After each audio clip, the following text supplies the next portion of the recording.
முன்னாள் ஜனாதிபதி கோட்டபாய ராஜபக்சவுக்கு குற்றப்புலனாய்வு திணைக்களத்தில் முன்னிலையாகுமாறு அழைப்பு விடுக்கப்பட்டுள்ளதாக தகவல்கள் வெளியாகியுள்ளன. இதன்படி எதிர்வரும் 13ஆம் தேதி கோட்டபாய ராஜபக்சவை விசாரணைக்கு வருமாறு சிஐடி அழைத்துள்ளதாக தெரியவருகிறது.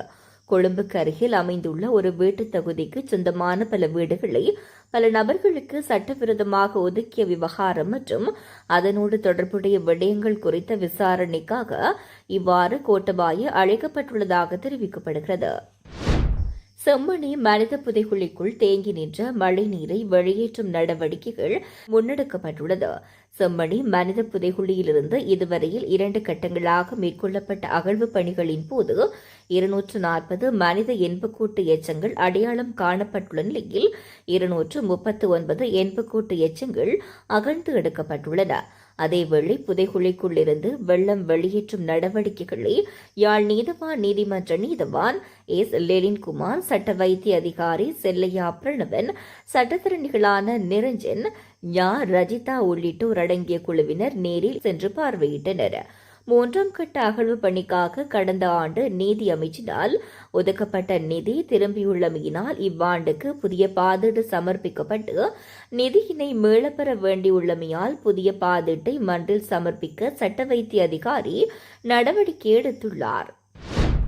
சாரதி அனுமதி பத்திரத்தை பெறுவதற்காக விண்ணப்பித்தவர்களில் சுமார் 8 மாணவர்கள் உடல்நலக்குறைவு காரணமாக வாகனம் செலுத்துவதற்கு தகுதியற்றவர்கள் என கண்டறியப்பட்டுள்ளதாக தெரிவிக்கப்பட்டுள்ளது. தேசிய போக்குவரத்து மருத்துவ நிர்வாகம் வெளியிட்ட அறிக்கையில் இந்த விடயம் குறிப்பிடப்பட்டுள்ளது.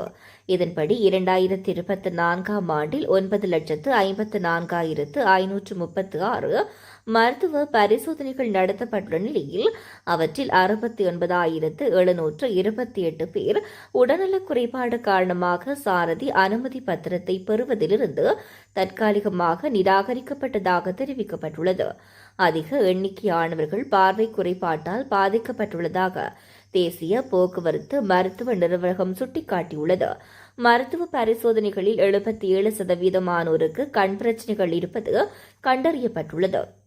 8% போதைப்பொருள் பழக்கம், 4.48% நீரிழிவு நோய், 3% உயர் இரத்த அழுத்தம் மற்றும் 2.33% இதய நோய் இருப்பது கண்டறியப்பட்டுள்ளதாக தேசிய போக்குவரத்து மருத்துவ நிர்வாகம் தெரிவித்துள்ளது. பாராளுமன்றத்தில் சமர்ப்பிக்கப்பட்டுள்ள குடியிருப்பாளர்கள் பாதுகாப்பு சட்டமூலத்தை மறுபரிசீலனை செய்ய அரசாங்கம் முடிவு செய்துள்ளதாக சட்டமா அதிபர் உயர்நீதிமன்றத்துக்கு தெரிவித்தார். குறித்த சட்டமூலத்தை சவாலுக்கு உட்படுத்தி தாக்கல் செய்யப்பட்ட மனு விசாரணைக்கு எடுத்துக் கொள்ளப்பட்ட வேளை சட்டமா அதிபர் சார்பில் ஆஜரான மேலதிக சொலிசிட்டர் ஜெனரல் சுமதி தர்மவர்தன இந்த அறிவிப்பை வெளியிட்டார். அதன்படி இந்த சட்டமூலம் குறித்த கருத்துக்கள் மற்றும் பரிந்துரைகளை பெற பிப்ரவரி 3ஆம் தேதி முதல் 1 மாத கால அவகாசம் நீதி அமைச்சரால் வழங்கப்பட்டுள்ளதாகவும் மேலதிக சொலிசிட்டர் ஜெனரல் நீதிமன்றத்தில் தெரிவித்தார். அதன்படி இந்த மனுவின் விசாரணையை முடித்து வைக்க உயர்நீதிமன்றம் தீர்மானித்துள்ளது. கிவலுயா திட்டத்தின் மூலம் வெளி மாவட்டங்களில் இருந்து புதிய குடியேற்றங்களை கொண்டுவரப் போவதில்லை என்றும் இந்த திட்டத்துக்குள் தமிழர்களையும் உள்வாங்குவதே தமது இலக்காக உள்ளது என்றும் கூட்டுறவு அபிவிருத்தி பிரதி அமைச்சர் ஒப்பாலி சமரசிங்க தெரிவித்தார். கிவலுயா திட்டம் தொடர்பில் அரசால் முன்னெடுக்கப்படவுள்ள செயற்பாடுகள் தொடர்பில் ஊடகங்களுக்கு கருத்து தெரிவித்த போது அவர் இவ்வாறு கூறியுள்ளார். இதன்போது அவர் மேலும் தெரிவித்ததாவது, கிவலுயா திட்டம் 2007ஆம் ஆண்டு திட்டமிடப்பட்டு 2011ஆம் ஆண்டு முன்னெடுப்பதற்கு நடவடிக்கைகள் எடுக்கப்பட்டிருந்தன.